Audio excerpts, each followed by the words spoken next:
네, 기술적 분석입니다. 시장 상황 한번 살펴보면서 제가 평소에 중요하게 생각하는 투자의 세 가지 요소에 대해 말씀을 드리고 시장을 분석해보는 시간 가져보도록 하겠습니다. 자, 먼저 투자를 할 때 제가 가장 중요하게 생각하는 세 가지의 요소는 첫 번째는 관심이에요. 많은 사람들이 관심을 가지는 종목이나 섹터가 결과적으로 상승을 만들어낸다고 생각을 합니다. 자, 그리고 두 번째로는 기대감이에요. 자, 우리가 기대를 할 수 있는 종목이어야지 어느 정도 조정을 받았다가도 강한 상승을 만들어내는 것이지, 기대감을 만들어내지 못하는 종목이라고 한다면 올라가다가도 금방 꺾이고, 예를 들어서 저항이 위쪽에 있다면 쉽게 무너져 내린다거나 반대로 지지 구간도 쉽게 무너뜨리는 흐름들을 우리가 확인할 수가 있다는 겁니다. 자, 마지막으로 우리가 성공적인 투자를 위해서는 상대적으로 저렴한 가격에 매수를 할 수가 있어야 돼요. 상대적으로 저렴하다는 건 무엇이냐면, 남보다 싸게 사야 된다는 겁니다. 비싸게 사는 사람들이 많은 종목이라면 내가 오히려 훨씬 더 싸게 매수를 해서 그 사람들이 매물을 쏟아내기 전에 나는 이미 많이 올라간 상태에서 수익 실현을 해줄 수가 있는 것이고, 반대로 사람들이 크게 관심을 가지고 있지 않은 상황에서 상대적으로 내가 저렴하게 매수를 한다면 이후에 이 사람들이 나보다 비싸게 사주면서 결국 주가가 올라가게 된다는 겁니다. 자, 3번은 이렇게 생각을 하시면 될 것 같아요. 무조건 내가 남보다 싸게 사서 누군가가 비싸게 사줘야 된다는 거예요. 그럼 이 상대적인 가격을 우리가 저렴하게 가져가는 핵심은 앞서 두 개의 요소가 필연적이라는 겁니다. 즉, 아무도 관심을 가지지 않고 기대감을 가지지 않는 종목이면 내가 아무리 싸게 매수가 들어갔다라고 하더라도 아무도 나보다 더 비싸게 사주지 않는다는 거예요. 그럼 주식들은 계속해서 흘러내리게 되는 것이고, 반대로 평소에 관심과 기대가 많은 종목인데 내가 상대적으로 좀 저렴하게 매수가 들어간다면 큰 수익을 볼 수가 있는 겁니다. 왜냐?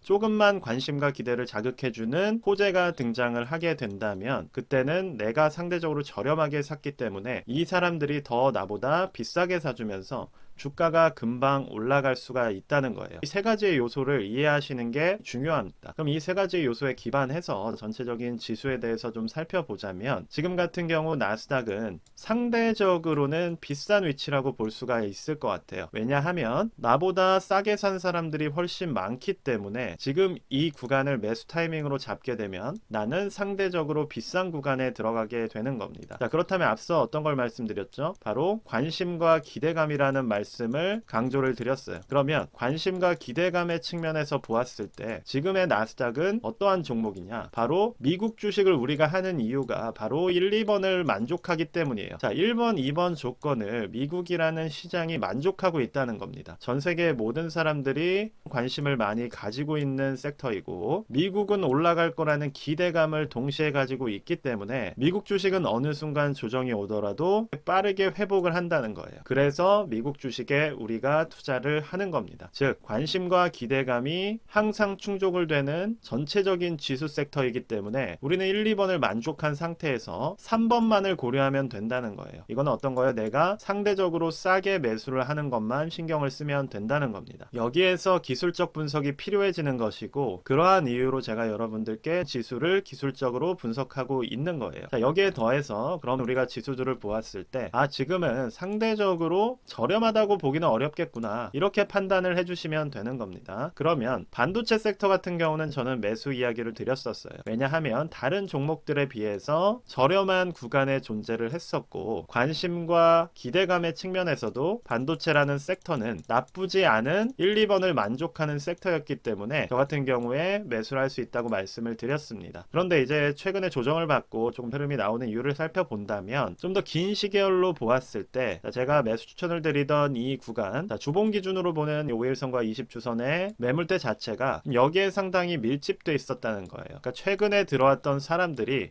생각보다 비싸게 산 사람들이 많았다는 겁니다. 그 매물대를 소화하려고 하다 보니 지금 여기서 조정이 나오게 됐다라고 생각을 해주시면 될 것 같아요.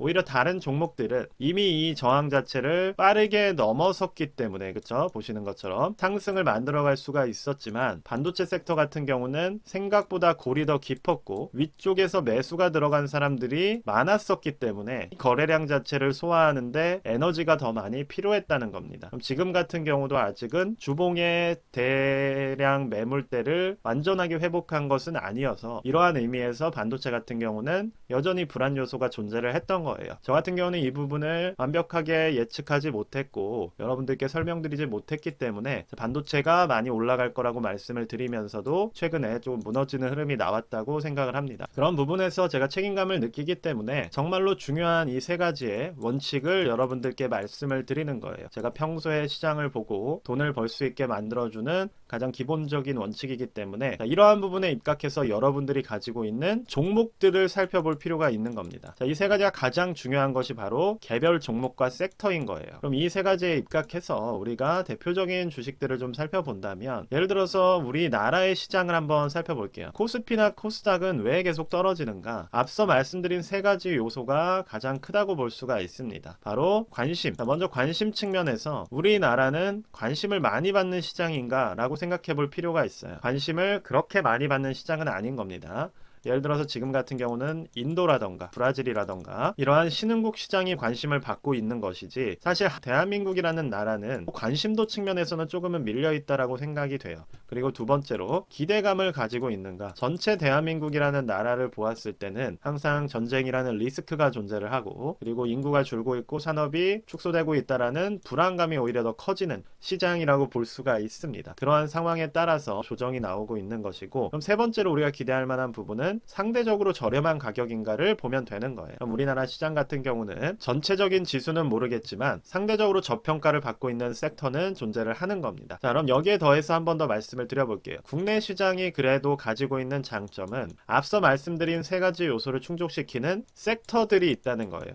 생각보다 기업들이 존재하는 나라이기 때문에 관심을 가지고 있는 섹터가 있는가 그리고 기대감을 주는 섹터가 있는가 상대적으로 저렴한 섹터가 있는가 라고 보았을 때는 주기적으로 이러한 섹터들이 발생을 하는 국가입니다. 예를 들어서 2차 전지를 살펴본다면 자 2차 전지가 수요가 늘어나고 전기차가 확산되는 초반에 우리나라는 큰 관심을 가졌죠. 왜냐 2차 전지를 만들어낼 수 있는 국가 중에 하나이기 때문에 그래서 2차 전지 섹터는 관심을 받았고 향후 성장할 것이라는 기대감을 가졌고 제가 에코프로를 추천하던 시기에 시가총액이 얼마였냐면 1조 조금 넘는 수준이었어요. 상당히 강하게 추천을 했던 시기에 상대적으로 엄청나게 저렴했다는 겁니다. 그래서 이 세 가지가 맞았기 때문에 2차 전지 섹터가 상승을 할 수가 있었던 거예요. 그러면 지금도 국내에서는 이러한 식의 섹터들이 나오고 있는 겁니다. 최근에 또 올라가던 종목들 가장 큰 섹터가 이제 방산이었죠. 한화 에어로스페이스라던가 현대로템이라던가 상당히 많이 올라간 종목들이 있는데 이 세 가지를 충족을 했다는 겁니다. 관심을 받고 있는가? 그쵸? 폴란드에서도 사고 동유럽 쪽에서 많은 관심들을 받고 있었고 동남아시아 쪽에서도 관심을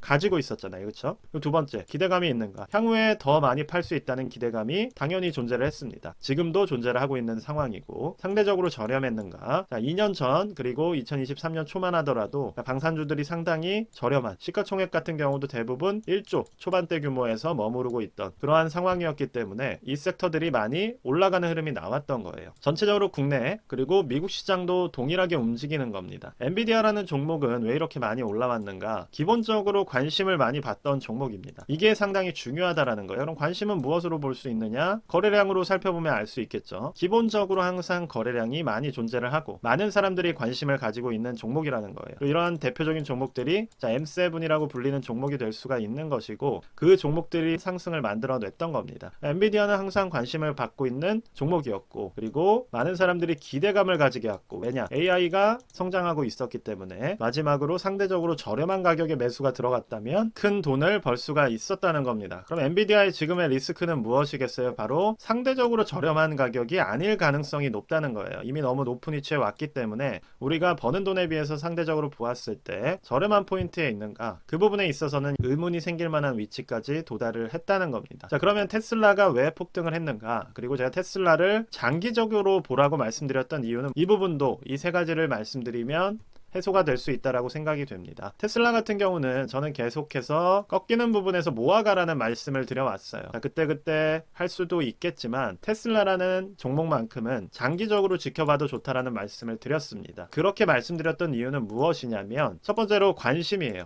자, 테슬라는 정말 많은 사람들이 관심을 가지고 있는 종목입니다. 자, 시총이 얼마 되지 않을 때도 항상 많은 사람들이 거래를 했고 지금도 보시는 것처럼 활발하게 거래량이 터져주고 있는 종목이에요. 거래 대금만 살펴보더라도 항상 상위권을 유지하는 종목이기 때문에 우리나라 사람들도 엄청나게 많은 관심을 가지고 있죠. 관심이라는 측면에서는 많은 사람들이 계속해서 주목하고 있는 종목인 겁니다. 그럼 두 번째로 이 부분이 가장 큰 거예요. 기대감을 주는 종목인 것인가? 테슬라라는 종목은 어떤 방식으로든 어그로를 끄는 능력이 있습니다. CEO 때문이든 아니면 이 테슬라가 지향하는 회사의 비전 때문이든 계속해서 사람들의 꿈과 기대감을 자극하는 방식으로 성장을 하는 기업이에요. 거기에 더해서 실제로 돈까지 벌고 있는 기업입니다. 다른 종목들이 성장을 하는 과정에서 특정한 섹터 안에 갇혀서 공룡기업이 되고 그리고 무거워지는 것에 비하면 테슬라 같은 경우는 아직도 계속해서 기대감을 자극하고 새로운 섹터로의 지향을 강조하는 기업이라고 볼 수가 있기 때문에 자, 이 1번과 2번 측면에서 괜찮은 기업이라고 볼 수가 있었던 거예요. 자, 그럼 우리가 주목해야 되는 거는 3번이죠. 그렇죠?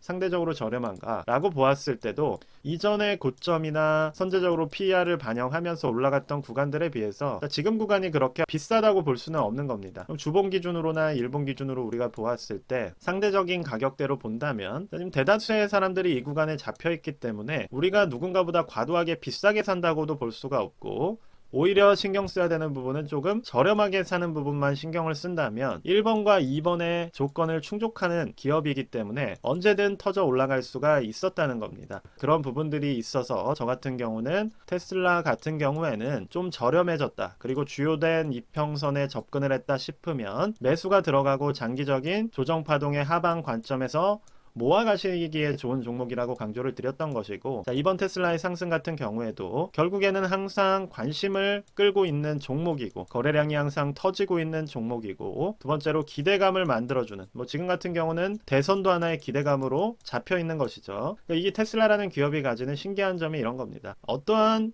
종목들도 대선에 이렇게 밀접하게 연관되지는 않는데 또 어그로를 끌어서 대선과 가장 밀접한 종목 중에 하나가 돼버렸어요. 자, 이러한 부분들을 본다면 지금 조금만 저렴한 구간에 오고 호재만 나오더라도 이렇게 터져 올라가는 끼를 부릴 수가 있는 겁니다. 결국 우리는 끼가 있는 종목을 찾아야 된다라는 것이고 세배 레버리지 섹터로도 한번 찾아볼게. 자, 그러면 FNGU나 이러한 종목들을 봤을 때 자, 거래량 측면에서는 이렇게 반도체와 기술주 QQQ 쪽이 많은 관심을 받고 있는 것이고 그 외에는 지금 현재 TNA와 즉 채권 관련된 투자를 많이 하고 있다는 것을 알 수가 있습니다. 그럼 이 섹터들이 기본적으로 관심을 끄는 섹터라는 것이고 이렇게 주된 기술주가 관심을 받고 있는 상황이고 반면에 인버스 같은 경우도 살펴본다면 많은 관심을 받고 있는 상황입니다. 반도체 숏 같은 경우는 65만의 거래량이 터지고 있고 S&P 500 인버스 같은 경우는 42만의 거래량 그리고 SQQQ 같은 경우는 222만이 터지고 있어요. TQQQ보다 많은 자금들이 지금 현재 그리고 S&P 500의 롱보다 인버스 쪽에 많이 들어가고 있다라는 것이고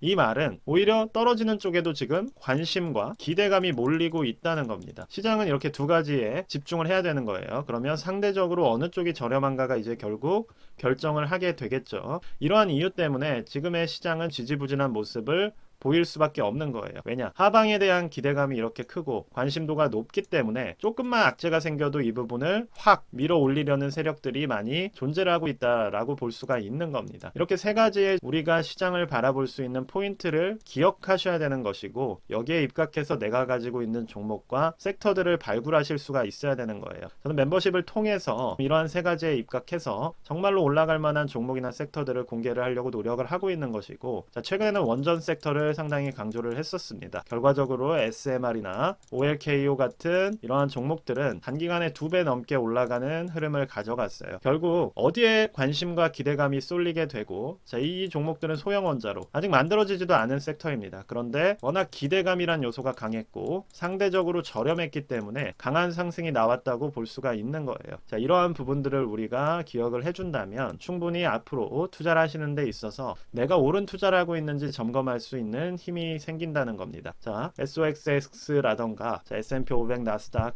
대부분의 지수들이 지금 이러한 지지부진한 흐름 혹은 과도하게 올라간 상황에서 미미하게 올라가는 흐름을 이어가고 있기 때문에 이게 올랐다 떨어졌다 매일 하던 말씀을 똑같이 드리는 것보다는 오늘은 중요한 이야기를 공개하는 시간을 가져봤습니다. 자, 오늘 영상은 여기까지만 말씀드리도록 하겠고요. 영상이 도움이 되셨으면 향후에도 도움이 될 수 있기 때문에 구독과 좋아요 꼭 부탁드린다는 말씀 마지막으로 드리겠습니다. 자, 오늘은 여기까지 말씀드리도록 하겠습니다. 감사합니다.